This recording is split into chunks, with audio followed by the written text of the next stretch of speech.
मैं क्या हूँ कर समझ जाओगे, जीना हो जाएगा आसान, दुख और पीड़ा कम हो जाएंगे, जियोगे तुम सीना तान। सर इसकी हेडिंग क्या होगी? किसकी? देखो सर जो आपने कल अभी पढ़ाया हम था उसमें क्या हमने अभी जो पढ़ा है ना, कल और परसों 2 दिन हमने जो बात की, वो बात मूल्यों की ही बात। हमने मूल्यों को ही देखा है। दो तरह के मूल्य हैं, स्थापित मूल्य और शिष्ट मूल्य। और ये मूल्य जो है, ये व्यवहार के मूल्य हैं, मानवीय व्यवहार है। तो एक है कि समझना क्या है, तो समझना है कृतज्ञता को, समझना है वात्सल्य को, ममता को। ये जितने स्थापित मूल्य हैं, इनको समझना है, जानना है। ये जानने की वस्तु, जब इनको हम जानेंगे तो ये हमारे जीवन में स्थापित हो जाएगी।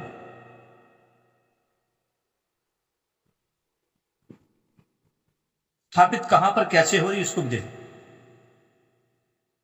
अभी हम 4.5 क्रिया में हैं। तुलन की क्रिया आधी काम कर रही है, उसमें हम प्रिय हित लाभ ही देखते हैं, और ये भी समझ पा रहे हैं कि सारा अटकाव यहीं पर। अटकाव इन द सेंस कि आदमी इससे आगे बढ़ ही नहीं रहा। अभी वो जीवन को समझा ही नहीं, 4.5 क्रिया में लगा हुआ। अब आगे जब देखते हैं तो हमें क्या करना है। अभी जो प्रिय हित लाभ है उसको सिर्फ लेना है न्याय धर्म सत्य में, लेकिन समझ में भी तो आना चाहिए ना। न्याय धर्म सत्य क्या है पता नहीं होगा तो निर्वाह कैसे हो। तो ये समझने वाली वस्तु है। मूल्यों को समझना है। सबसे पहले क्या है, संबंधों को पहचानना। तो संबंधों को पहचानने से पहले क्या होना चाहिए, संबंधों का ज्ञान होना चाहिए। सात संबंध मानव मानव के साथ, ठीक है। और बाकी क्या है, नैसर्गिक संबंध, बाकी की जो 3 अवस्थाएं हैं उनके साथ संबंध। तो कुल मिला के 10 संबंध हुए। लेकिन शुरुआत में हम इन 7 संबंधों को समझते हैं। तो संबंधों की पहचान कब होगी, संबंधों को पहचानना जब हम न्याय का पहला अंश उठाते हैं। न्याय को 4 पार्ट में डिवाइड किया। पहला पार्ट है संबंध को पहचानना। कैसे पहचानेंगे, संबंध की जानकारी होगी तो हम संबंध का ज्ञान लेंगे। 7 संबंध और 3 प्राकृतिक संबंध हमने देख लिए, हो गए। संबंधों की पहचान, फिर संबंधों में निहित मूल्यों की पहचान। किस संबंध में कौन सा मूल्य है उसकी पहचान। तो अभी किस संबंध में है कौन सा मूल्य, ये हमने नहीं जाना। हाँ, मूल्य कितने होते हैं ये जान लिया। इसमें हमने कौन कौन से मूल्यों को जाना एक बार देखते हैं। तो जीवन मूल्य को जाना, 4 जीवन मूल्य, 6 मानव मूल्य और 18, 9 और 9, 9 स्थापित और 9 शिष्ट मूल्य, और फिर 2 वस्तु मूल्य। इनको देखा हमने। अभी वस्तु मूल्य पर हमने बात नहीं की है, उन पे भी करेंगे। तो कुल मिला के ये 30 मूल्य है, इसमें से 28 मूल्य को हमने जान लिया। अब अगला जो कदम है इसी पुस्तक का, अगर हम पढ़े कि पॉइंट नंबर 23, ये 28, तो पॉइंट नंबर 28 क्या है, संबंध निर्वाह मूल्य। पहला क्या था, संबंधों की पहचान, मूल्यों की पहचान, फिर मूल्यों का निर्वाह करना। तो मूल्यों की पहचान तो हो गई हमें, भाई 30 मूल्य है। फिर किस संबंध में कौन सा मूल्य निहित है, उस संबंध में जो मूल्य निहित है, यानी पिता पुत्री माता पिता संबंध में जो मूल्य है जिसका निर्वाह होना है, उस मूल्य पर बात करेंगे। और जब मूल्यों का निर्वाह होगा तो मूल्यों का निर्वाह हो रहा है या नहीं, इसका होता है मूल्यांकन। मूल्यांकन का मतलब है उसको तोलकर कसौटी पर देख रहे हैं, ये मूल्य था, इसको मैंने निभाया या नहीं निभाया, इसको देखना है। और जब ये लगेगा कि हाँ मूल्यों का निर्वाह हुआ है, तो क्या होगा, उभय तृप्ति।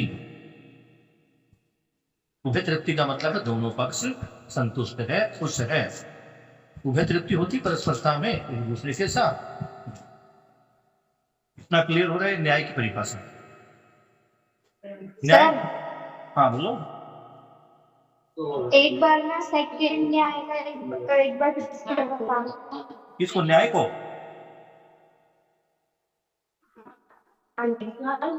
पहला, संबंधों की पहचान। लिख लो सभी बच्चे जिसने नहीं लिखा। वैसे मैं पहले ऑलरेडी इसको 2 बार लिखवा चुका हूं, लेकिन नहीं ध्यान है, दोबारा लिखना चाहते हैं फिर लिख लो। संबंधों की पहचान, संबंधों में निहित मूल्यों की पहचान, जो हम 28वें पॉइंट में पढ़ेंगे।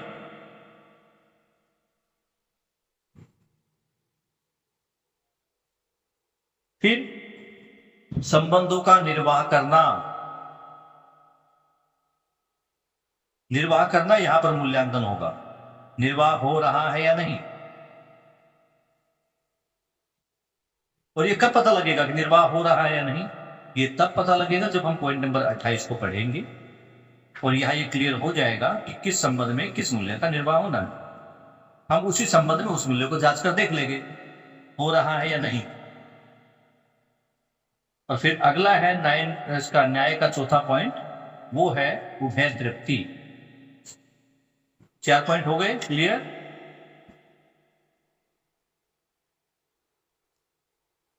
माही हो गया बेटा, आगे बढ़े।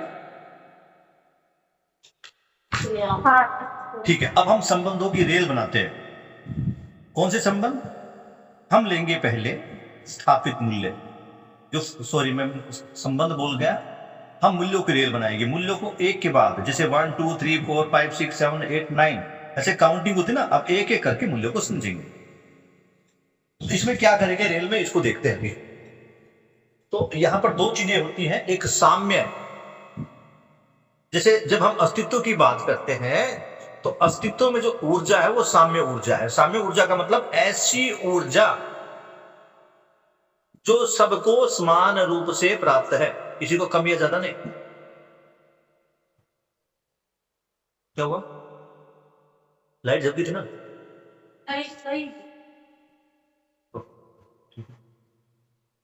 समझे बेटा जी? तो साम्य का मतलब है जैसे व्यापक में जो ऊर्जा है, व्यापक की अपनी कोई ऊर्जा नहीं है, लेकिन व्यापक में जो भी कुछ है वो सबको समान रूप से प्राप्त होता है, इसलिए उसको बोलते हैं सापेक्ष ऊर्जा। और साम्य का मतलब है जो सब में है। तो एक मूल्य ऐसा है जो सभी मूल्यों में है। जैसे हमारे पास 1 होता है,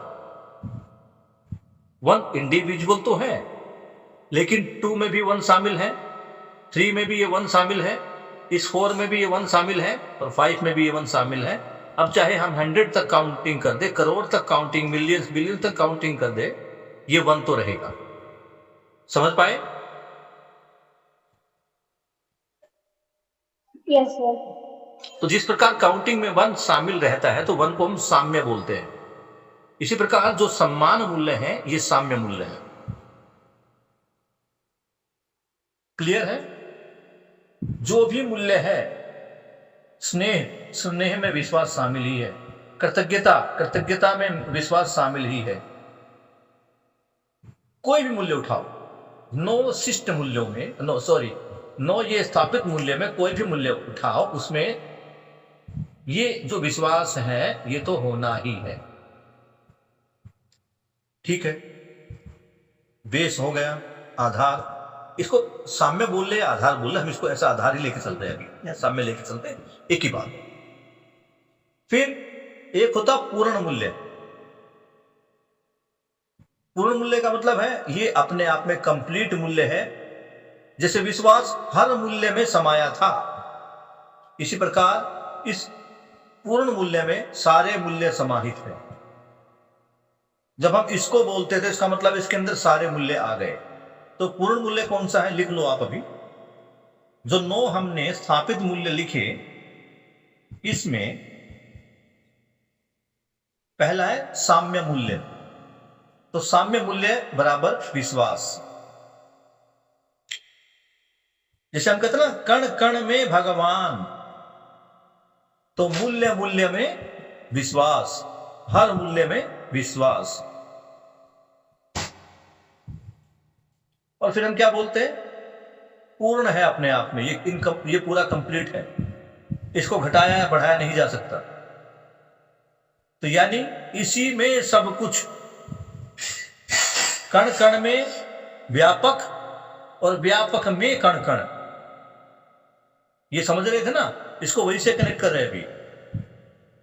तो हर मूल्य में विश्वास और पूर्ण मूल्य में ये सारे 9 के 9 मूल्य। पूर्ण मतलब कंप्लीट होना, तो पूर्ण मूल्य है प्रेम। तो अब जो हमारी यात्रा होगी, जो रेल चलेगी मूल्यों की, वो विश्वास से प्रेम तक चलेगी। ठीक है, अब इसको ये मान ले कि सबसे पहले नंबर पर 9 मूल्यों में सबसे पहले नंबर पर विश्वास, उसके बाद क्या चलेगा हमारा प्रेम, लास्ट तक। और ये ध्यान रखना, जब जैसे हम आगे बढ़ते हैं, 1 के बाद 2, तो 2 में 1 और 2 दोनों शामिल है। 3 में 1, 2, 3 तीनों शामिल है। इसे बोलते गुरु मूल्य में लघु मूल्य का समाना। तो 1 नंबर पे है वो सबसे लघु, फिर उससे बड़ा, उससे बड़ा, उससे बड़ा, उससे बड़ा। समझ पा रहे हो मैं क्या समझाना चाह रहा हूं? Yes sir. 1 में 1 भी शामिल है, और 10 में 1, 2, 3, 4, 5, 6, 7, 8, 9 सारे शामिल हैं। ऐसे ही अब बात करते हैं, सबसे पहले आता है विश्वास। विश्वास का मतलब है कि हम सब समान हैं, कोई भी जानबूझकर गलती नहीं करता, सब अपना भला ही चाहते हैं, सब सुख ही चाहते हैं। बस फर्क इतना है, किसी को सुख पता है, किसी को नहीं पता। जिसको पता है वो संतुष्टि के साथ आगे बढ़ता है, समाधान के साथ आगे बढ़ता है। जिसको नहीं पता वो वही सुविधा संग्रह में लगा हुआ। तो जो सुविधा संग्रह में लगा हुआ है, खुश तो वो भी होना चाहता है, समाधान तो उसको भी चाहिए, लेकिन समाधान क्या है, कहां है, उसको नहीं पता। इसलिए उसके साथ पूरक हो जाना, ये विश्वास करके कि ये भी समझना ही चाहता है, और उसकी जागृति में सहायक हो जाना, ये है विश्वास। बाबा जी ने क्या लिखा विश्वास के बारे में, कल हमने पढ़ा था, उसको आप पढ़ भी लेना, किताब में है कि संबंध निर्वाह की निरंतरता। तो अभी हम तो इसको अपने उसके ले रहे हैं, बाबा जी ने लिख दिया, अब हम इसको कनेक्शन ले रहे हैं। तो कनेक्शन में क्या, सबसे पहले ये जान लेना कि मैं भी माना, तू भी माना, तू भी सुखी होना चाहता है, मैं भी सुखी होना चाहता हूं, तू भी मुझे परेशान नहीं करना चाहता, मैं भी तुझे परेशान नहीं करना चाहता। इतना ही समझ में आने का मतलब है हर प्रकार के झगड़े का समापन हो जाना। तो जब भी विश्वास आता है कि ये भी मानव है और मैं भी मानव हूं, और ये मेरा बुरा नहीं चाहता, तो क्या होगा, उसके प्रति सम्मान आ जाएगा। सम्मान का क्या मतलब है, जो जैसा है वैसा दिखने लगे। यहां मैं खड़ा हूं, कौन मुझसे ऊपर है मैं उसका अवलोकन कर रहा हूं, कौन मुझसे नीचे है मैं उसका मूल्यांकन कर रहा हूं, एक कड़ी के रूप में काम कर रहा हूं। और मुझे बनना कैसा है, मुझे किसके कदमों पर चलना है, वो जो ऊपर है, जो मुझसे श्रेष्ठ है। तो मैं अपने श्रेष्ठ का सम्मान कर रहा हूं, किस रूप में, कि मुझे भी वैसे बनना है। जो जैसा है उसका मूल्यांकन वैसा कर पा रहा हूं। बड़े का तो मूल्यांकन नहीं कर पाता, लेकिन उसका अवलोकन मैं कर पा रहा हूं। और मूल्यांकन में यहां अपने आप को जब देखता हूं तो पाता हूं कि मुझसे तो श्रेष्ठ है, ये मुझसे श्रेष्ठ है, इसी का अवलोकन होगा। तो क्या आया कि भैया मेरा इस पर विश्वास है कि ये मेरी जागृति में सहायक है, ये भी खुश होना चाहता, मैं भी खुश होना चाहता हूं, ये मुझे परेशान नहीं करना चाहता, जो भी कुछ कर रहा है अपने सुख के लिए कर रहा है, इसलिए सम्मान बढ़ता है। वो जैसा है वैसा मुझे दिखने लगता है। और जब मैं उसकी जागृति में सहायक होता हूं और वो मेरी जागृति में सहायक होता है, जो गुरु है वो मेरी जागृति में सहायक होता है, और जो मुझसे लघु है मैं उसकी जागृति में सहायक होता हूं, तो हमारा आपस में एक दूसरे के साथ एक संबंध स्थापित होता है। किस प्रकार का संबंध होता भैया, यहां जो गुरु है उसका मैं शिष्य बन गया, और जो मुझसे छोटा है उसके लिए मैं गुरु का काम कर रहा, तो संबंध यहां पर स्थापित हो गया। इसको बोल दिया हमने स्नेह। स्नेह का मतलब ये संबंध को पहचानना, संबंध समझ में आना कि हर इकाई के साथ मेरा संबंध है। अभी इकाई को साइड में कर दिया, हर मानव के साथ मैं संबंध समझ पा रहा हूं। किस रूप में, या तो वो मुझसे एक कदम नीचे है या मुझसे एक कदम ऊपर है। ऊपर वाले के पद चिन्हों पर चलना है। कौन से पद चिन्ह है, जागृति वाले। ज्ञान वाले। अभी हम क्या कर रहे हैं? अभी भी हम ऊपर वाले पद को ही प्राप्त करना चाहते हैं, लेकिन कौन सा ऊपर वाला? जिसके पास धन ज्यादा है, जिसके पास शिक्षा ज्यादा है, जिसके पास शोषण ज्यादा है। अब समझ के पश्चात क्या होगा? मैं उसके पद चिन्हों पर चलूंगा जो जागृति की तरफ बढ़ रहा है। मैं अगर अपने श्रेष्ठों के रूप में देख पाऊं तो महेंद्र भैया, सुमेर भैया, परमवीर भाई को भी मैं श्रेष्ठ ही मानता हूं, मेरे है ही श्रेष्ठ। और हम जितने साथी हैं, हम क्या कर रहे हैं? अब अपने अंदर देखता हूं तो आप, जब आप लोगों के साथ देखता हूं तो आप मुझसे एक ही कदम पीछे, ज्यादा नहीं। मैं, ओमवीर भाई, पूनम बहन, हम सब एक साथ में हैं। जो हमसे कुछ साल पहले जुड़े वो हमसे एक कदम आगे हो। तो तीनों में सामंजस्य बना लेना, ये समझ पा लेना कि हम एक ही परिवार के सदस्य हैं, ये संबंध बन जाना, ये स्नेह। जब स्नेह होता है, संबंध होता है, तो संबंधों में क्या होता है? जो मुझसे बड़ा है, जिसको मैंने गुरु रूप में स्वीकार किया, वो मेरा पोषण कर रहा। किसका पोषण कर रहा है? ज्ञान का। शरीर का पोषण तो घर वाले कर ही रहे थे। अब हम हापुड़ जाते हैं तो हापुड़ में जाकर देखो क्या होता है, हमारे शरीर का भी पोषण हो रहा है और हमारे ज्ञान का भी पोषण हो रहा है। तो वहां ममता मूल्य भी है, दोनों पोषण कर रही है। दूसरी तरफ हम यहां 1 घंटे के लिए बैठते हैं, तो जितना मुझसे कुछ बन पाता है, हालांकि बहुत कम है ये, आप लोग बहुत प्रयास कर रहे हैं, जितना मुझसे बन पाता है मैं आपका पोषण कर रहा हूं। किस चीज का पोषण कर रहा हूं? ज्ञान का पोषण कर रहा हूं। यह तो हापुड़ की तरह भंडारा चलेगा नहीं।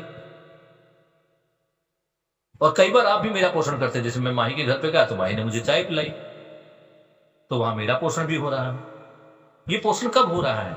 जब हम संबंधों को समझे हैं। और संबंधों को किस अर्थ में समझे हैं?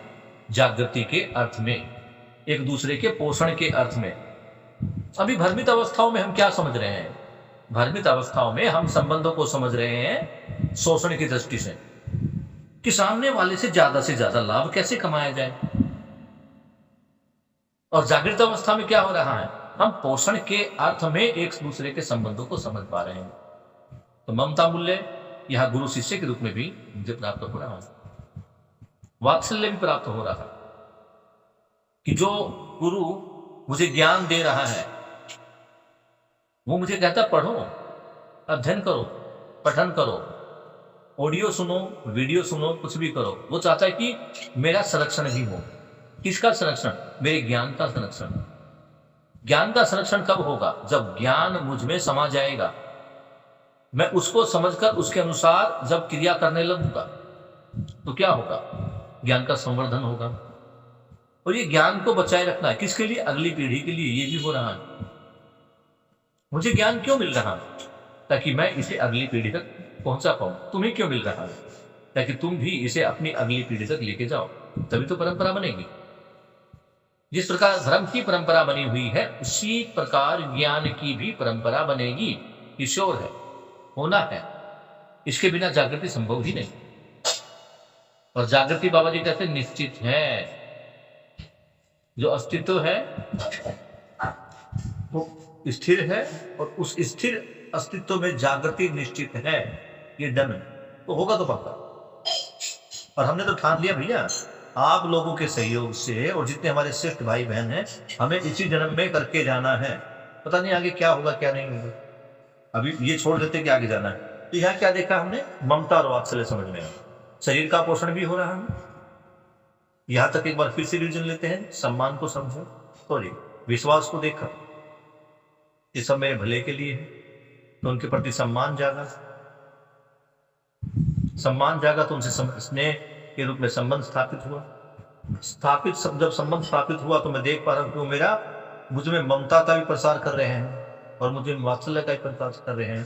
जब मैं देख पा रहा हूं कि मेरे गुरु रूप में मेरे बड़े भाई और मेरे शिष्य रूप में मेरे छोटे बच्चे, ये सब मिलकर मेरी जागृति में सहायता कर रहे हैं, तो मुझे इन सब के प्रति मन में एक भाव आता है। उस भाव का नाम है कृतज्ञता। मैं इनके लिए आभार व्यक्त करता हूं। ये आभार व्यक्त करना ही कृतज्ञता है।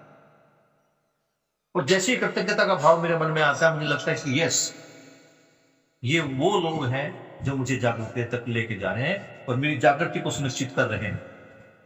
तो इनके प्रति कृतज्ञता जब होती है, कृतज्ञता का भाव आता है, तो मुझे इनके ऊपर गौरव होने लगता है कि यस, मुझे गर्व है अपने प्रबोधक भाइयों पर, मुझे गर्व है अपने बच्चों पर, जो मुझे जागृति की तरफ लेके जा रहे हैं और मिलकर सभी मेरी जागृति के लिए प्रयास कर रहे हैं। तो यहाँ पर गौरव आ गया। और जैसे गौरव का जैसे गौरव का भाव मेरे हृदय में, मन में आएगा, मैं इसको स्वीकार कर पाऊंगा। तो यहाँ पे क्या बात आएगी? यहाँ पे बात आएगी कि मैं उनके लिए श्रद्धा अर्पित करने लूंगा। अब वही मेरे भगवान है। कौन है मेरे भगवान? कहिए ना, गुरु, माता पिता और गुरु, ये भगवान का ही रूप, क्योंकि इन्होंने जन्म दिया और ज्ञान दिया। तो अभी कौन है? मैं देख रहा हूं कि अब पिछले दिन जब हमारी मीटिंग हुई थी, तो वहां पर पूनम बहन खाना बना के लाई, तो शरीर का तो पोषण कर रहे हैं, और सारे भाई वहां बैठे हुए थे, वो सब ज्ञान का पोषण कर रहे थे। ममता वात्सल्य भी वहां पे मिल पा रहा है। तो इन सबके मन, जब पूनम का बहन का हमने खाना किया, तो क्या हुआ? गर्व है ऐसी बहन पर जो सबके लिए खाना बना के लाई, मेरी जागृति में सहायक हो रही है, मेरा पेट भर रही है आज के दिन। तो अब क्या होगा? उनके प्रति श्रद्धा आएगी। तो कहते ना, हमने उनका नमक खा लिया, तो श्रद्धा आ गई। जैसे ही श्रद्धा आएगी, अब मूल्य पूर्ण होने वाला है। क्या पूर्ण होने वाला है? प्रेम। अब क्या है? जिसके प्रति मैं श्रद्धावान हो रहा हूं, उसमें और मुझ में कोई फर्क नहीं है। जितना प्यार स्नेह मैं अपने आप से कर पा रहा हूं, उतना उससे भी कर पा रहा हूं। सबके लिए अब मेरी दृष्टि में प्रेम पूर्वक मैं सबको देख रहा हूं। सब मुझे एक नजर आ रहे हैं, जागृति की तरफ लेके जाने वाले भी, और जो मेरे साथ जागृति में सहायक है वो सब। ये चारों अवस्थाएं, प्रकृति का हर एक मानव मुझे अपना नजर आने लगता है। मेरी दृष्टि ओपन होती, लगता कि ओह, मैं ही भ्रमित अवस्था में था, ये सभी तो मेरा भला ही चाहते थे। आज भी अगर तुम अपने मन से अपने विकारों को हटा दो, लड़ाई झगड़ों में से अपनी गलतियों को स्वीकार कर लो, जीना इतना आसान हो जाता है। तब पता लगता है यार, ठीक है, मेरी अकेले की गलती नहीं, मतलब उसकी अकेले की गलती नहीं थी, मेरा भी तो कुछ प्रयास रहा। तो अभी हमने विश्वास से लेकर प्रेम तक की यात्रा की। ये सब कुछ समझ में आ रहा बेटा? एक एक मूल्य को मैंने एक्सप्लेन किया। हो पा रहा है इतना?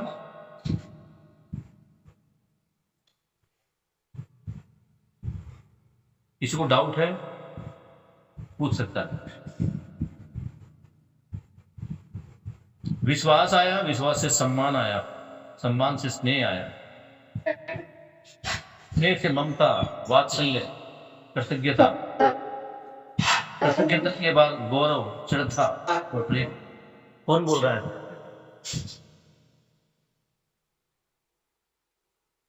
बोलिए, कौन बोलना चाहता है?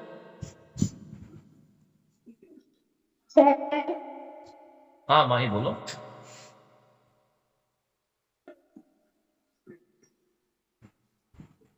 बोलो बेटा, आवाज नहीं आ रही तुम्हारी।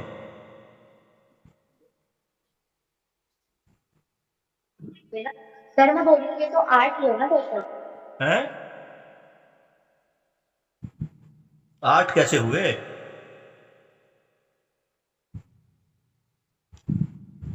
कैसे हुए 8? इसको देखते हैं। विश्वास हुआ, फिर सम्मान हुआ, स्नेह हुआ, 3 हो गए। ममता और वात्सल्य 4 और 5, कृतज्ञता 6, गौरव 7, श्रद्धा 8 और प्रेम 9। ये ममता और वात्सल्य दोनों अलग अलग है, इनको एक मत करना।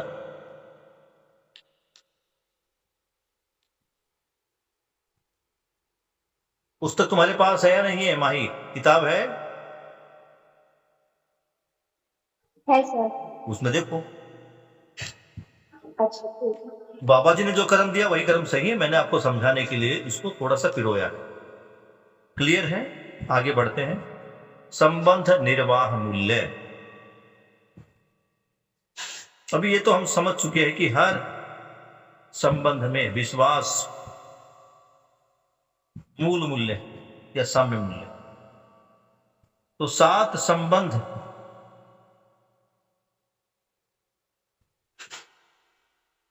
उन संबंधों में किस प्रकार मूल्यों का निर्वाह होता है, तो इसको थोड़ा हमने और खोला है, जिसे माता पिता के साथ संतान का संबंध।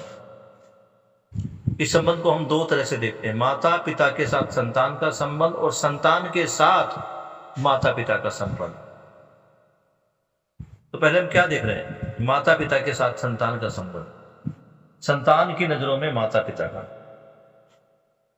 तो इसमें क्या शामिल है, विश्वास। हर एक बच्चे को अपने माता पिता पर क्या है, विश्वास। और विश्वास तो हम कह चुके कि हर संबंध के मूल में विश्वास है। ये जो 7 संबंध दिए गए ना, और प्रकृति के साथ भी जो 3 संबंध और है, इन 10 संबंधों में सबसे पहले जो खड़ा है वो खड़ा है विश्वास। विश्वास के बिना कुछ नहीं। तो क्या है, विश्वास का निर्वाह और उसकी निरंतरता। मुझे अपने माता पिता पर कृतज्ञता का भाव कब होगा, जब मुझे विश्वास होगा क्या, कि जो भी कुछ कर रहे हैं मेरी जागृति के लिए कर रहे हैं, ये विश्वास। तो इससे क्या होगा, इससे कृतज्ञता आएगी, गौरव आएगा, श्रद्धा आएगी, प्रेम आएगा, और इनके जितने भी शिष्ट मूल्य हैं वो सबके साथ समाहित है। सरलता, सौम्यता, अनन्यता, ये सब आएगी। तो ये जो 7 मूल्य इसमें हमने लिखे, बल्कि 8 है, क्योंकि विश्वास के साथ भी होता है सरलता वाला। तो आप इसको लिखना चाहे तो लिख सके, नहीं तो किताब में है, इसका फोटो भी भेज दूंगा तुम्हारे, इसको केवल अभी समझना। तो माता पिता संबंधों में सबसे पहले जो जरूरी है वो है विश्वास होना, कि मेरे माता पिता जो भी कुछ कर रहे हैं मेरे लिए सही कर रहे हैं। कई बार भ्रमित अवस्था में या संवेदनाओं में बहकर मैं उनकी बात नहीं मानता, मुझे बुरे लगने लगते हैं। इस उम्र में खासकर होता है, माँ बाप कुछ कहते हैं, बच्चे कुछ कहते हैं, दोनों के बीच में कुछ होता नहीं, झगड़ा होता है, फिर एक इधर एक उधर, और बीच में दोनों संबंधों के बीच में दीवार। कारण विश्वास की कमी। और विश्वास की कमी किसी एक तरफ नहीं है, दोनों तरफ है। माता पिता को ये लगता है भैया कि मैं बच्चों का सही चाह रहा हूं, इसलिए मैं इनके साथ ऐसा कठोर व्यवहार कर रहा हूं। बच्चों को लगता है कि हमारे को समझते नहीं है, हमारे इमोशंस की कोई कीमत नहीं है, हमें आदमी ही नहीं समझते, इसलिए हमारे साथ इतना शक्ति वाला व्यवहार कर रहे हैं, इनको शायद अपनी कमाई का रूप ये लगता है। ये भ्रमित अवस्था में, हमें तो लगता था, आपका पता नहीं। लेकिन एक चीज देखी है, 3 साल से हम पठन में जुड़े हुए हैं, पेरेंट्स से भी मिलते हैं, बच्चों से भी मिलते हैं, और यही निकल के आता है कि दोनों के बीच में यही खाई है। तो जब विश्वास होगा, अभी कभी किस चीज की, विश्वास की, तो आधार मूल्य या साम्य मूल्य विश्वास है। जब भी विश्वास आ जाएगा तो उनके हर कर्म के प्रति जब मुझे लगने लगेगा कि ये जो भी कुछ कर रहे हैं, इनकी हर क्रिया, इनका हर कर्म, ये सब मेरी जागृति में सहायक है। चाहे वो मेरा पोषण कर रहे हैं, चाहे संरक्षण कर रहे हैं। जब ये मुझे पता लग जाएगा तो इनके लिए मेरे दिमाग में क्या आ जाएगी, कृतज्ञता, और मुझे इनके ऊपर गर्व होने लगेगा, और मैं फिर इनके सामने नम्र पड़ जाऊंगा, यानी इनके प्रति मेरे अंदर शिष्टता का जो भाव आ गया, मैंने उसको स्वीकार कर लिया, तो अब क्या होगा, मुझे गौरव होगा और इनके प्रति मेरी श्रद्धा होगी। ये समझ में आ रहा है? माता पिता का उनके साथ, माता पिता के साथ संतान का संबंध, यानी संतान माता पिता के साथ कैसे रहे, संतान को माता पिता के मूल्यों का जो संबंध है, मैं किन किन मूल्यों का निर्वाह करना। जैसे आप अभी सब संतानें हैं, तो आप में कौन कौन से मूल्य होने चाहिए माता पिता के प्रति? पहले विश्वास, कृतज्ञता, गौरव, श्रद्धा और प्रेम। और ध्यान रखना, ये कनेक्टेड है आपस में। डायरेक्ट प्रेम नहीं आएगा, आई लव माई मदर नहीं होगा भैया, प्रेम को समझे ही नहीं। कृतज्ञता है नहीं, गौरव है नहीं। मम्मी को खड़ी होकर कह रही, मम्मी तुम्हें बोलना नहीं आता, मम्मी तुम ऐसे नहीं करती, वैसे नहीं करती, अरे मम्मी तुम्हें कुछ पता नहीं, और मैं कहती हूँ आई लव माई मदर, झूठ है, टोटली ढकोसला है। सबसे पहले विश्वास, उसके बाद कृतज्ञता, कृतज्ञता के बाद गौरव, श्रद्धा और प्रेम। अंत की बिल्कुल पूर्ण वस्तु है प्रेम, और हमने प्रेम को इतना सस्ता कर दिया। किसी से 4 दिन मिले हुए नहीं होते और बातें करने लगते हैं मुझे तुमसे प्रेम है। कहाँ है प्रेम? समझे कहाँ हो प्रेम को? आज मेरा मन कुछ कह रहा है, बिल्कुल मान लिया कुछ कहाँ है मन? बताओ ना, क्या है मन? केवल लंबी लंबी बातें कर रहे हैं, शब्दों की गहराई को, उनके वजन को नहीं पकड़ पा रहे। प्रेम पूर्ण मूल्य, सारे मूल्य उसके अंदर समाहित हो गए। यानी प्रेम जब जहां आ गया तो उनसे बड़ा कोई नहीं। प्रेम किसके प्रति आया? माता पिता के प्रति। आगे बढ़ते हैं। पुत्र पुत्री के साथ माता पिता का संबंध, यानी माता पिता को पुत्र पुत्री के साथ जब रहना है, व्यवहार करना है, तो उनके संबंधों में कौन से मूल्य समाहित होंगे? उसमें सबसे पहले विश्वास तो है ही। हर एक संबंधी का विश्वास का निर्वाह। तो क्या होगा? ममता, वात्सल्य, प्रेम। मां अपने में और अपने बच्चों में फर्क नहीं करती। बेटा भानु भैया है क्या? भानु को एक गिलास पानी दे मेरे को। प्रेम का मतलब है अपना पराया का दीवार हट जाना। तो जब मां शब्द आता है तो इसका मतलब है अपना पराया का दीवार हट जाना। अपने सामने से खाना उठाकर मां अपने बच्चे को दे देती। अपनी दवाई के पैसों को भी वो बच्चों की फीस भरने में लगा देती। ये मां। पिता भी ऐसे ही प्ले करता है। ये ममता और वात्सल्य दोनों के ही गुण हैं। किसी किसी घर में मां वात्सल्य का काम करती है, पिता ममता वाला काम करता है। और किसी बाकी जो नॉर्मल घर है हमारे सबके, उसमें ममता मूल्य में मां जुड़ी हुई है, बहन भी जुड़ी हुई है। इन पे बात मां ऑलरेडी कर चुकी है। तो यहाँ पर क्या है? पुत्र पुत्री के साथ जो पिता का संबंध है उसका निर्वाह जो होता है, उसमें कौन कौन से मूल्य आ गए? ममता, वात्सल्य, प्रेम। और अब इनके क्या आ गए? अब आगे इनके शिष्ट मूल्य, यानी उदारता, सहजता और अन्यता।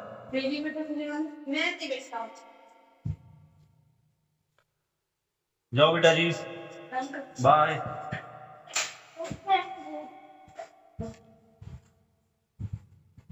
वो तो बुरा हाल है आजकल मार्केट में जाना, जाम बहुत है। तो कुछ चाय वाय पीते थके हुए आओगे?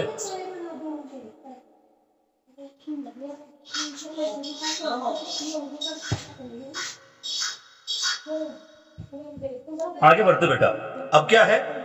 अन्यता भाव वस्तु सेवा समर्पण के रूप में वर्तमान होना। वर्तमान होने का मतलब आज की, हमेशा हमेशा। क्या? वस्तु और सेवा समर्पण। माँ बाप जब तक उनके शरीर में जान है वो वस्तु और सेवा समर्पण में लगे रहते हैं। ये तो माँ बाप से बता।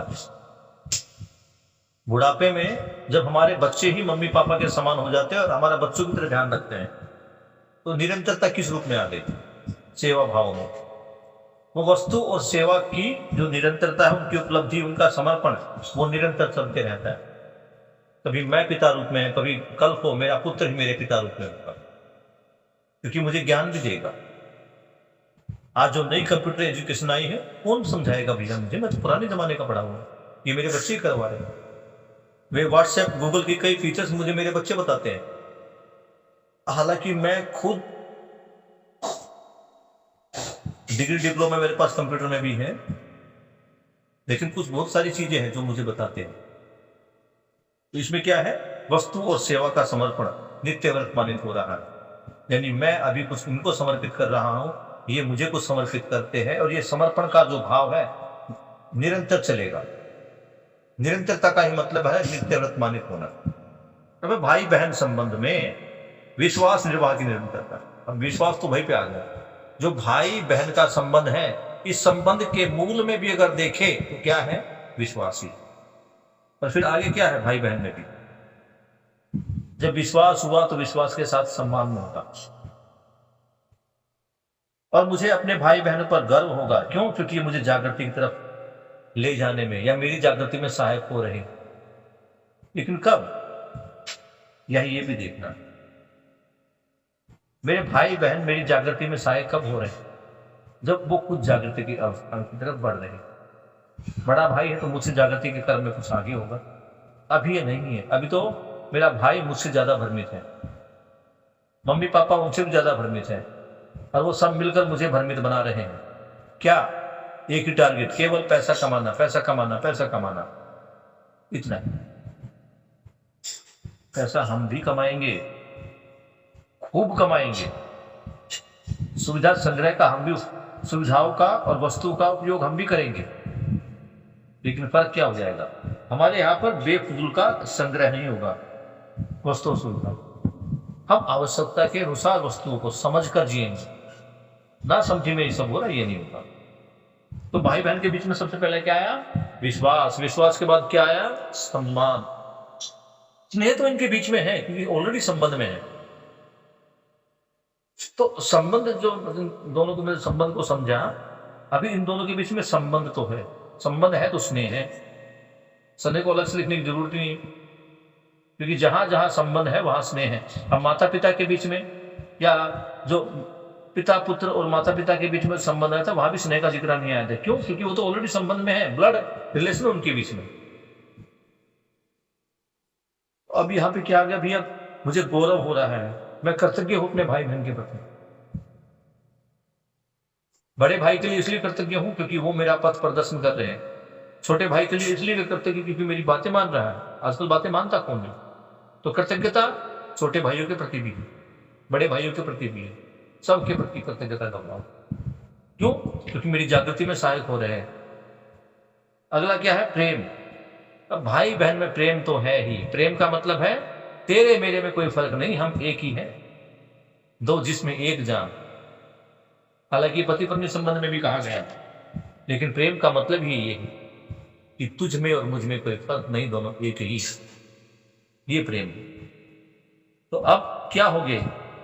इनके जो शिष्ट मूल्य वो भी शामिल है, सौहार्दता, सरलता, सौजन्यता, अनन्यता, ये सभी भाव पूर्वक वस्तु सेवा का समर्पण। इसमें भी वस्तु और सेवा का समर्पण लगा रहता है कि भाई दो भाइयों के आपस में क्या बांटना है, जो मेरा है वो तेरा है, जो तेरा है वो मेरा है। तो ये समर्पण है, ये समर्पण भाव भाई बहन में रहता ही है, भाई भाई में रहता ही है। अब आ गया गुरु शिष्य संबंध। यहां पे मुख्य अटकाव आता था, क्योंकि गुरु शिष्य के संबंध में अभी तक तो जितने संबंध थे वो सभी संबंध ब्लड रिलेशन थे। अब कौन सा आ गया? अब आ गया गुरु शिष्य संबंध। दोनों अलग अलग परिवारों के भी हो सकते, एक ही परिवार के भी हो सकते। बाबा जी के संदर्भ में तो एक ही परिवार में सारे गुरु ही इनके परिवार में थे, तो वहां तो विश्वास होना ही था।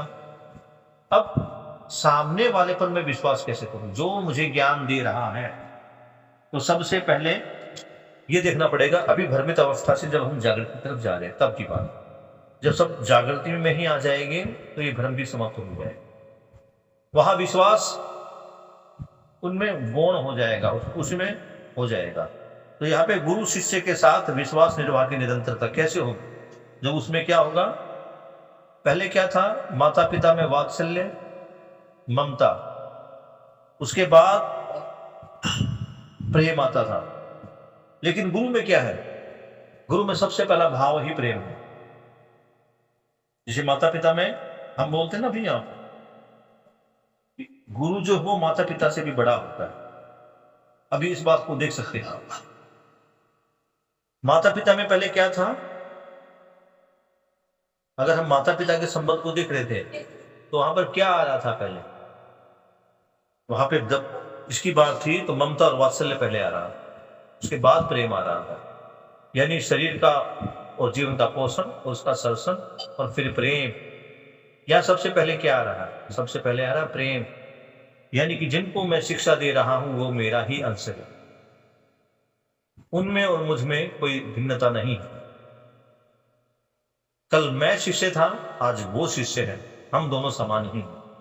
ये समानता का जो है, ये अपना ही हिस्सा समझना, स्वयं को उस कैटेगरी में वहां उस लेवल पर लेकर रखना, ये गुरु में ही है। अब देखो, अगर क्लास में अभी भ्रमित अवस्था में तो शायद कुछ ऐसा कई बार दिखाई दे जाता है कि क्लास में अगर 50 बच्चे, 50 बच्चों में 2 बच्चे मेरे भी हैं, तो क्या मैं उनको अलग से ट्रीटमेंट देता हूँ या पूरी क्लास के साथ ही वहां पे उनको एक साथ पढ़ाता हूँ? ये गुरु का, इसलिए गुरु की संज्ञा माता पिता से बढ़कर। क्यों? क्योंकि वहां जो शुरुआत है मूल्यों के निर्माण की, वो प्रेम से ही होती है। अगर कोई शिक्षक छात्रों में प्रेम ही नहीं कर पा रहा है, यानी उनको अलग समझता है कि मेरे बच्चे अलग, उनके बच्चे अलग, तो प्रेम का निर्वाह नहीं हो रहा। उसके बाद फिर क्या कर रहा है? फिर वात्सल्य का, उनको संरक्षित करना। किसके लिए संरक्षित करना? ज्ञान के लिए संरक्षित करना। और फिर ममता का मूल्य। अब गुरु भी हर प्रकार की शिक्षा बच्चे को दे रहा है। आज स्कूल में जो गुरु हैं वो होम साइंस की एजुकेशन भी दे रहे हैं और टेक्निकल एजुकेशन दे रहे हैं। यहाँ पे क्या है? गुरु जीने की नॉलेज देगा, जीना कैसे है, ये जीना आ जाए उसके बारे में सोच। तो गुरु शिष्य में सबसे पहले प्रेम, फिर वात्सल्य, फिर ममता, और फिर इनके शिष्ट मूल्य यानी अनन्यता, सहजता, उदारता, और इनके साथ हमेशा हमेशा के लिए सेवा, समर्पण भाव की निरंतरता। जो अध्यापक है वो उनकी सेवा और जो उनको वस्तु चाहिए उसमें लगा रहता है, हर चीजें उनको उपलब्ध कराता है। पहले तो आश्रम होते थे, आश्रम में गुरु, डे बोर्डिंग टाइप के आश्रम होते थे। गुरु माता उन सबके लिए खाना बना रही थी, यानी माँ, जो गुरु माँ है वो उनके शरीर का पोषण कर रही है, और जो टीचर है उनके ज्ञान का पोषण कर रहा है।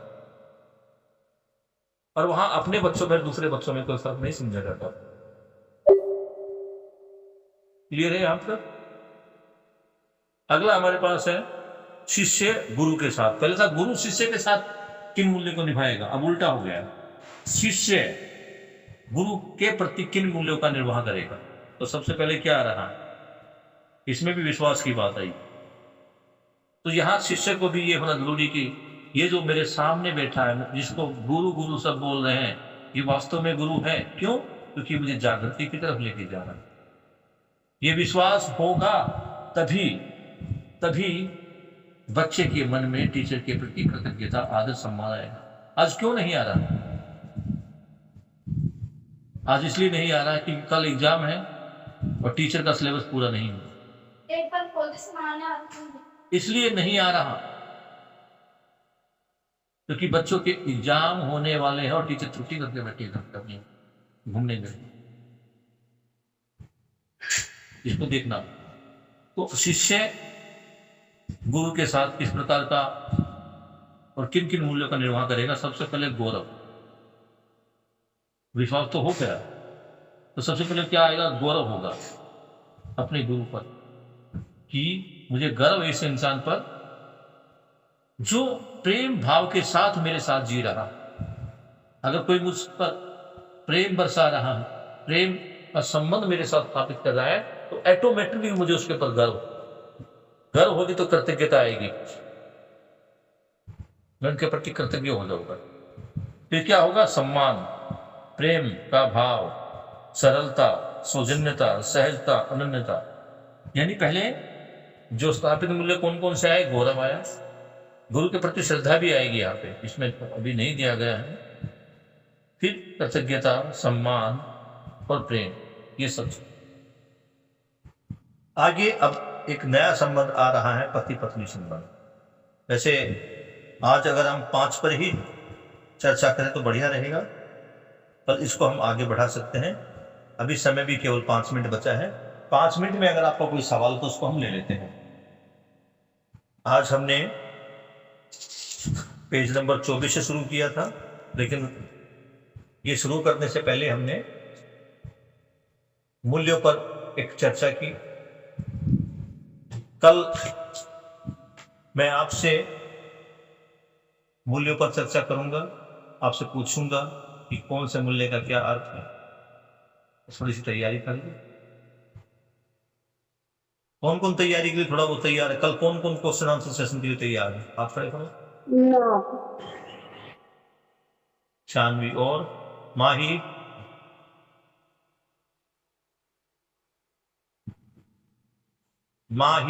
क्या तुम तैयार हो कल क्वेश्चन आंसर के लिए? क्योंकि क्वेश्चन आंसर के लिए क्या होगा बेटा, जो डाउट है वो क्लियर हो जाएगा। हाँ गरम, हाँ गरम। माही जवाब दो, are you ready? Yes Shanvi और yes sir. Sneha, Yes, sir, I'm ready. ठीक है, ग्रुप में मैसेज डाल दो। कल जो स्थापित मूल्य है और शिष्ट मूल्य है इन पर हम चर्चा करेंगे। पहले ये पूरे कर लेंगे, उसके बाद हम इन मूल्यों पर चर्चा करेंगे। ठीक है, किसी का कोई सवाल हो तो बात कर सकता है, अन्यथा आज की इस कक्षा को हम यहीं पे स्टॉप कर रहे हैं। बाबा जी के प्रति कृतज्ञता अर्पित करते हुए हम आज की कक्षा का यहीं पे समापन करते हैं। कल फिर मिलेंगे।